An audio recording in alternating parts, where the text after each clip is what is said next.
Let's bring in Michael Nathanson, MoffettNathanson's founding partner, senior analyst. Michael has a buy on Disney, a price target of 115. It's great to see you again, man. What a move from 80 to 90 in 3 weeks. Yeah, we'll take it, Carl. It's been a struggle since we upgraded the stock a year ago. What was your take? Is it about the sub growth? Is it about the cost cutting? Is it about, I guess some argued last night on the margin, Iger being marginally more interested in maybe not unloading assets as he was in July? Yeah, I think it came down to this idea, something that Zaslav has said, who's David's buddy, about cost of control. Like the company felt that it was out of control financially. They were spending on content. There was no return on invested capital. And it felt like for the first time, the company was speaking to a financial framework that the street wanted to hear, right? About cash flow down the road, cost cutting that's above estimates. It feels like Disney is back to being under control, and they can focus on growing again. And it's been a struggle. Like the Chapek to Iger handoff was very, very bumpy. And it feels like finally they have the memo on they have to spend less and drive better returns for that spending.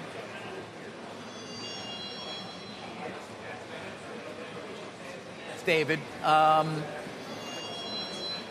some people seem to be struggling with understanding Warner Brothers Discovery, the response it got in the market yesterday to what was obviously a disappointing prediction on their leverage ratio, and the likes of Paramount a couple of weeks ago, and more specifically Disney.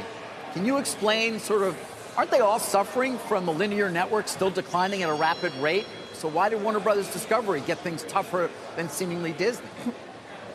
Okay, it's funny because last night I went and checked some math. 35% or so of WBD's EBITDA comes from linear networks. 35% of Disney's EBITDA comes from theme parks, right? The problem that WBD has is just the overexposure to linear, and they don't have enough offsetting assets to slow that decline, right? I mean, they've done a great job in cost cutting. But for Disney, linear networks are such a small piece of the company's pie that if parks can turn and you get improvement in profitability in streaming, that can offset the linear fall, right? So I think it's about asset mix. And then for Paramount, Robert Fishman covers it, but their balance sheet is so stretched that they have linear exposure and they don't have really anything else there. So in the hierarchy of problems, Disney with parks is great. WBD at least has Warner's and HBO and a balance sheet that's getting better. And to us, Paramount, which has a sell on it for us, it's just wrong place, wrong time, wrong balance sheet. Yeah. Back to Disney itself, Michael. Yeah, it does. It does, actually. Thank you for putting it in perspective. In terms of Disney and the cost cutting, which they increased significantly, is that a number that makes sense to you? Is there even more there, perhaps, that they could cut?